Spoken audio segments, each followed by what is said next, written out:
This is Hidden Killers Week in Review. A look back at the most prolific stories of the week.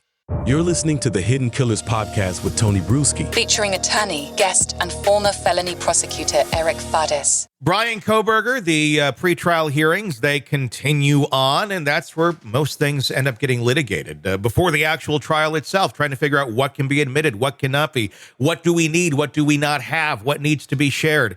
Joining me to discuss, Eric Fadis, defense attorney and former prosecutor. Ann Taylor has been making some points, and she's been saying for a while, we don't have this, we don't have that. And the prosecution's been saying, yes, you do. Take a look at this.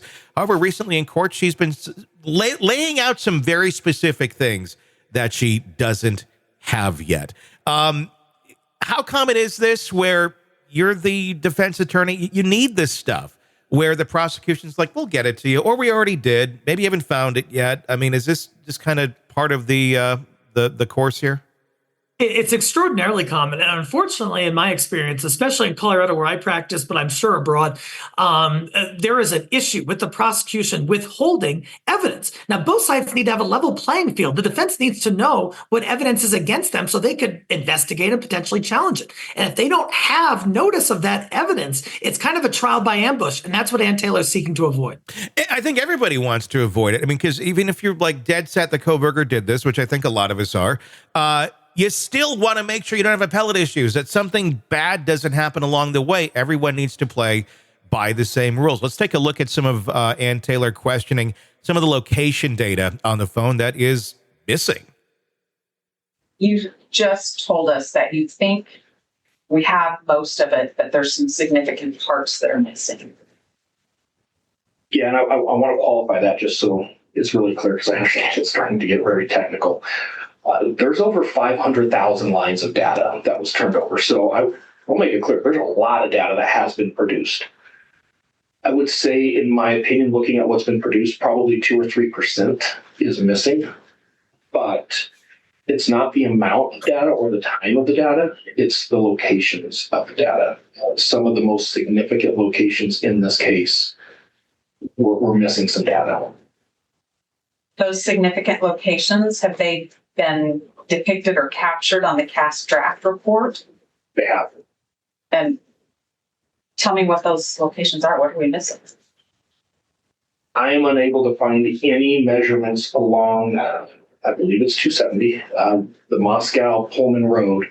If you drove the most direct route from Pullman to Moscow or vice versa, pretty much as soon as you're leaving Pullman to the time that you arrive in Moscow, we are missing that entire stretch. And if there's ever been a case that we need to look at, what does it look like when a phone travels from Pullman to Moscow? This is probably the case. We have the neighborhood around the crime scene, but we don't have the crime scene. Normally, that wouldn't be too terribly significant, because if it's a flat area, there's not a lot of vegetation or mountains. You could probably interpret the same. The location of this crime scene is very unique because it sits on a mountain. Part of it is shielded by a mountain. There's a lot of other big, thick, dense apartment buildings there. Your phone is going to behave differently inside of that residence than it might on the road behind the residence or in front of the residence. I can't find any drive test data that actually encapsulates any part of the property. So data is missing, but it doesn't necessarily appear that it's missing because somebody just didn't submit it or didn't give it to somebody. It looks more like because sometimes we have phones and we go into dead zones. Could that be what we're looking at here? And how important is that? Is the dead zone going to be a key factor here in the defense of Kohberger? Yeah, I mean, what you're touching on is what is the explanation for why we don't have the data?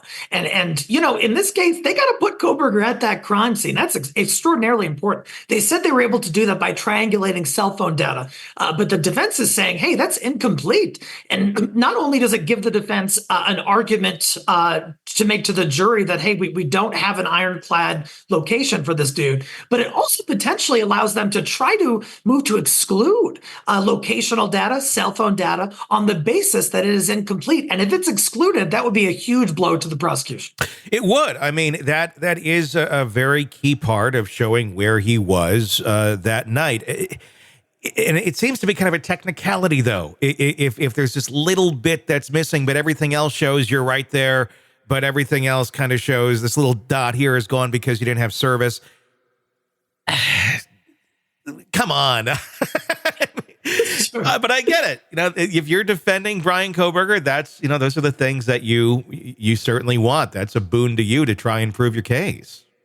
Yeah, I mean, the defense has to unturn every stone in trying to find avenues to argue in this case. And the government it sounds like there might be an innocent explanation for why that data is missing, that there was a dead zone. And that would be pretty understandable for a jury, especially in modern times when all of them probably have cell phones. Yeah, there's video clips as well. We have testimony. We're not going to listen to it. But Ann Taylor asking for specific video evidence from various security cameras and such that she doesn't have yet.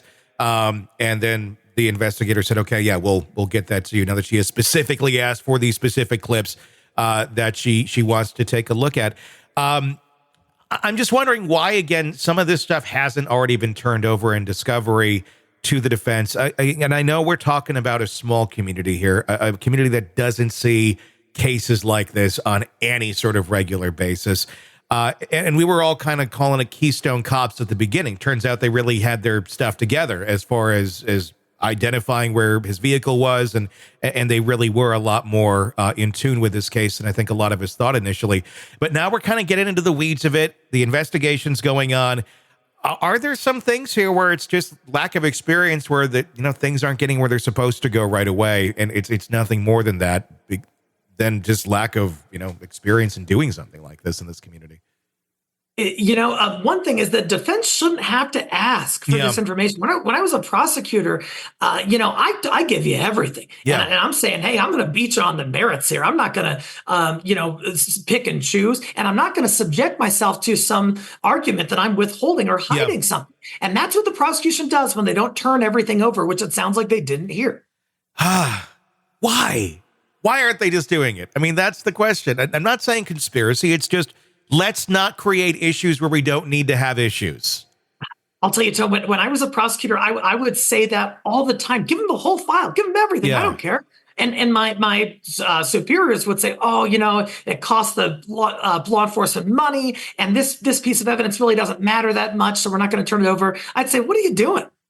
We're going for justice here at the end of the day. If it's him, great. If it's not, great. But we need a fair playing field to make sure that we get to where we're supposed to be going. Sick of the ads? We are too. Start listening with no commercials now and get access to all of our episodes in advance of everyone else. Become a True Crime Today Premium Plus subscriber on Apple Podcasts. Search True Crime Today Premium Plus on Apple Podcasts or go to our podcast page and sign up now. True Crime Today Premium Plus. Sign up now.